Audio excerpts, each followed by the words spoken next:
Before we begin, dear reader, perhaps you are sipping coffee in the hush before dawn or scrolling late at night while the rest of the house sleeps.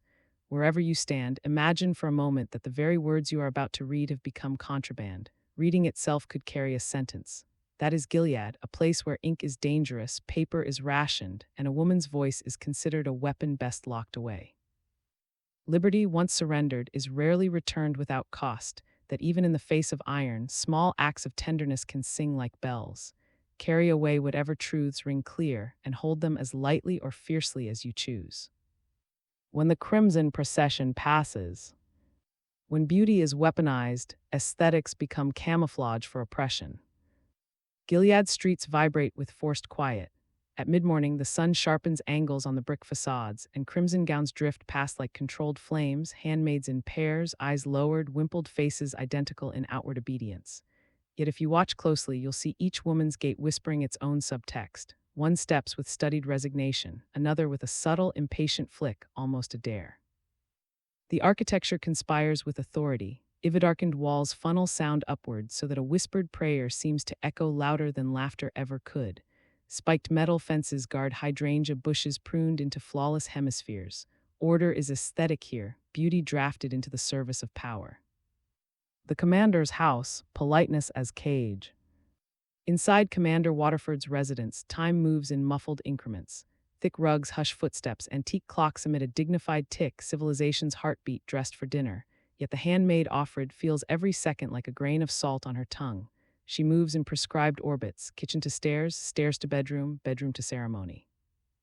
The parlor proclaims sanitized elegance. Portraits of Puritan ancestors glower from gilded frames. Leather-bound histories of wars fought by men line the mahogany shelves. But even leather cracks with age, and something in the room smells faintly of rusted iron, proof that rot can wear expensive perfume.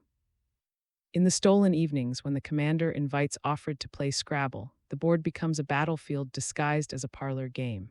Each letter tile is contraband currency. Spelling a three-letter word sin feels like detonating a mine under the floorboards. She wins once quietly, and that small victory tastes illicitly sweet. Remember, in places where silence is mandatory, language turns into contraband, and contraband into liberation. Names like Manacles, names like Kays. To the regime, she is of Fred, a genitive pronoun tucked into a man's first name, possession spelled in plain sight. Her true name, never uttered aloud, hovers beneath consciousness, a secret she conjugates to herself in the dark. She carves it on the inside of her skull the way prisoners scratch tallies into stone, proof of existence. There is power in a withheld name. It becomes a seed, seemingly inert, yet alive with potential. Recited silently, it anchors memory. Shared with an ally, it germinates trust. In Gilead, clandestine friendships sprout from the soil of genuine names, Moira, Luke, Hannah, each syllable a signpost pointing back to a world where people were more than roles in a broodmare ledger. The wall, public terror, private resolve. By day, the wall is a lessons board. Doctors, nuns, gender traitors hang there in silent sermon. The iron hooks creak when wind shifts, reminding passersby that consequences never sleep. Children are marched past on field trips, eyes wide, asked to recite the crimes committed by the displayed dead. This is education weaponized. Yet by dusk, the wall turns into a mirror. Its bricks catch the dying light. Anyone who looks too long sees her own silhouette overlay the noosed bodies. Offred feels the chill of possible futures. That could be me. Paradoxically, the terror forges determination. It is easier to resist when you have already pictured the worst and found a sliver of self still intact beyond it. Ceremony, the theater of reproductive power. When the body is requisitioned, the mind becomes the last sovereign territory. Once each month, the ceremony unfolds like a cruel pageant. The wife sits upright, knees parted. The handmaid lies between, womb on display, their bodies stacked in a grotesque matryoshka of hierarchy. The commander reads Genesis as if scripture were anesthesia, then performs the act under a portrait of Christ rendered in minimalist black line art drained of all warmth. Offred survives by mental escapism. She remembers Luke's pulse beneath her fingertips, the taste of maple syrup on Hannah's smile. She imagines a beach, gulls crying, salt spray on eyelids, wind louder than any government decree. Once she counts her breaths backwards from 100 in French. Language again, this time like a ladder sliding quietly down the prison wall. The secret economy of resistance. Revolutions are built not on grand speeches, but on the cumulative weight of minor insubordinations. Gilead's black market network is stitched into apron pockets and hedge mazes. Martha's exchange contraband butter for smuggling roots. Guardians trade favors for glimpses of forbidden Hollywood DVDs. The password Mayday circulates like an underground current, an invisible river under the pavement. Moira, Offred's college-era friend, stalks these corridors of resistance with feral audacity. She appears suddenly, bruises blooming like violets on her cheek, recounts her escape from the Red Center wearing a stolen aunt's uniform. Moira's laughter, ragged but intact, reminds Offred that fear can coexist with defiance, the way a candle and its own smoke share wick space. The Jezebel's Interlude, where hypocrisy shines. Exposure of hypocrisy is the first fissure in any monolith of power. There exists a forbidden nightclub, Jezebel's, a misnomer cloaked in velvet and neon. Commanders slink in, suits crisp to sate appetites officially condemned. Women wearing sparkly relics of the old world, cheerleader uniforms, Playboy-era bunny tails, serve cocktails and nostalgia. Offred, smuggled in by her commander, sees Moira again in this false carnival. Under the disco lights, Moira's spirit seems both annihilated and alive. Her laugh is a crack in the facade, but her eyes carry heavy clouds. Hypocrisy scuttles across the parquet floor like a roach at dawn. Officials who punish immorality by day indulge it by night. Back at the commander's house, Offred processes the affront. Hypocrisy doesn't merely wound, it corrodes faith in systems of justice. But that corrosion can also fertilize rebellion. It proves the regime does not even believe its own gospel.